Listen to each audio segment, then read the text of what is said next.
Episode 8.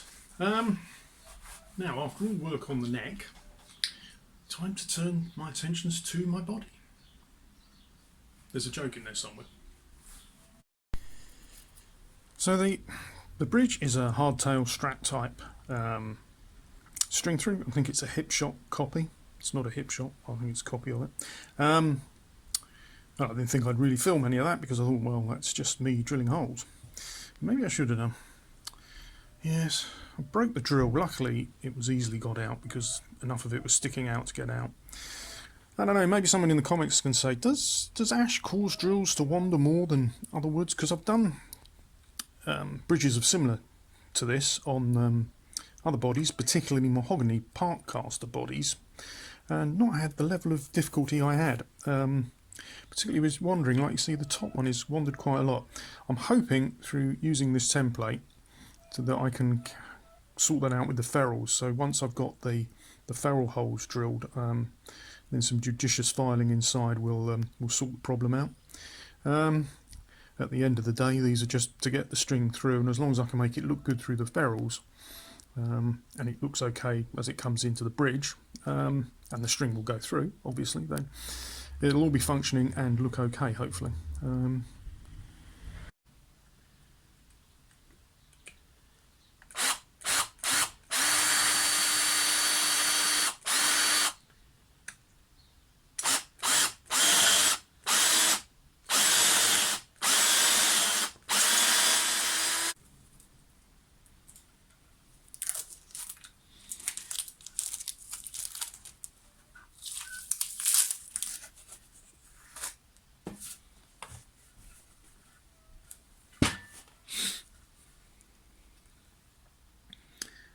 That's not come out too bad, actually. Quite happy with that. Yeah, I'm glad I got that template because that's helped even that out quite a bit more. What I tried to do was use the drill in reverse first of all, and then go forward to stop too much chip out. There's a little bit there, but not a great deal, and maybe a little bit of filler in that might help. It might go away when I sand anyway, so but they don't look too bad actually. Now look quite neatly lined up compared with what it looked like before. Maybe this one's just still a little bit over to the left, but you know, hey. And the ferrules I'm using have got lips. I found them the best to sort of cover up any of that little sort of chip out that you get around the sides, the flush fitting ones, unless you get an absolutely perfect hole. Sadly my pillar drill hasn't got a big enough throat to allow me to get in that far, otherwise that would be the obvious thing to do rather than doing it with a hand drill, but there you go.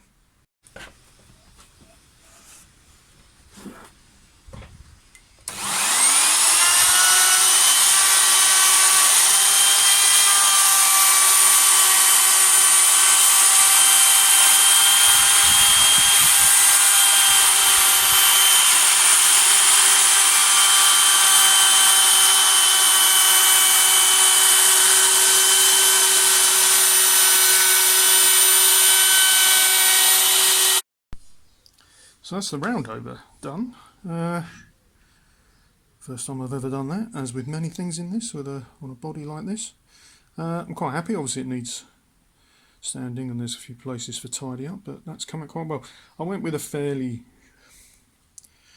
small, I suppose, or whatever you call it, shallow round over, which is in keeping with the original Peter Cook that it's modelled on. This is probably actually even a little bit more than that's got, if you see what I mean. That's not got directly 90-degree curves, but there's not a lot of round over on it. But anyway, yeah, quite happy with that.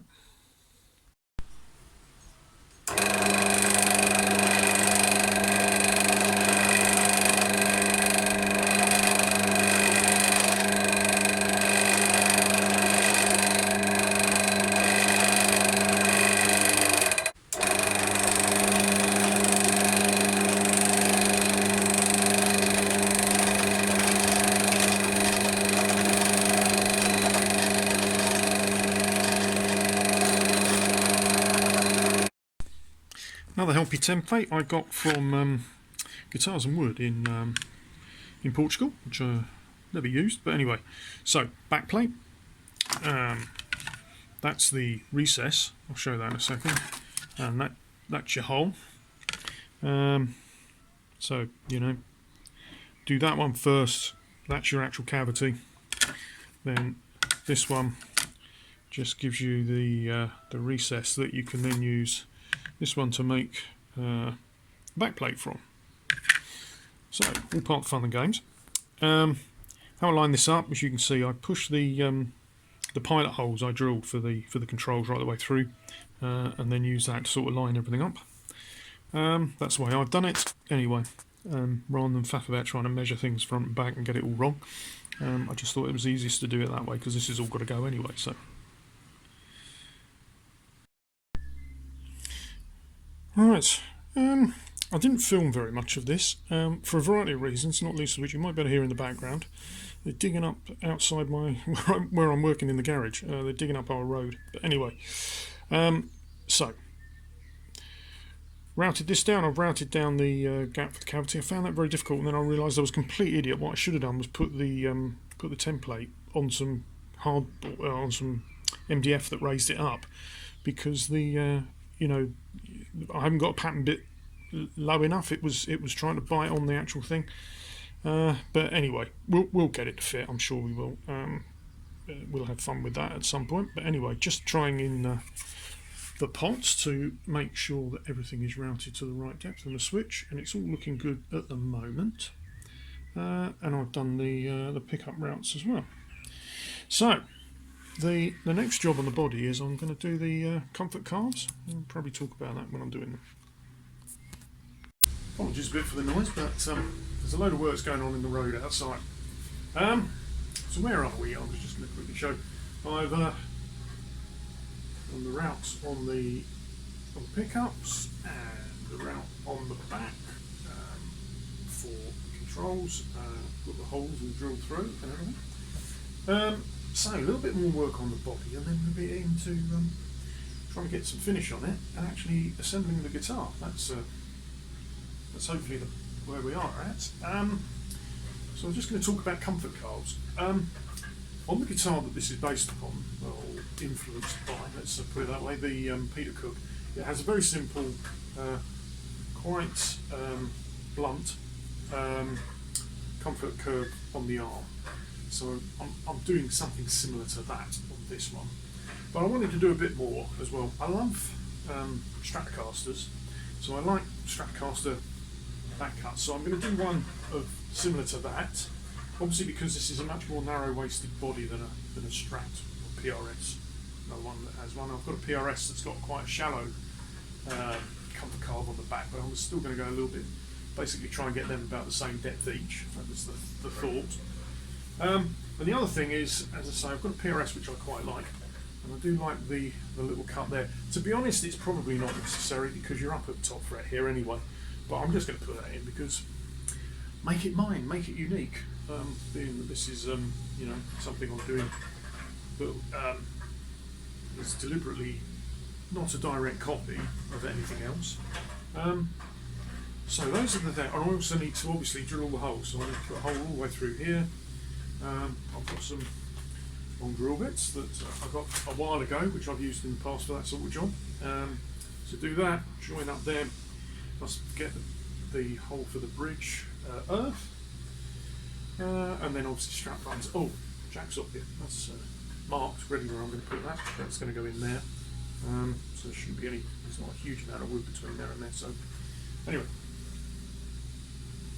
so drill a few holes and a bit of carving, and then we should have a body that would be ready for sanding and finish applied to it.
So you probably just watched a montage of drilling a few holes, jack socket, etc., and then carving the body cards.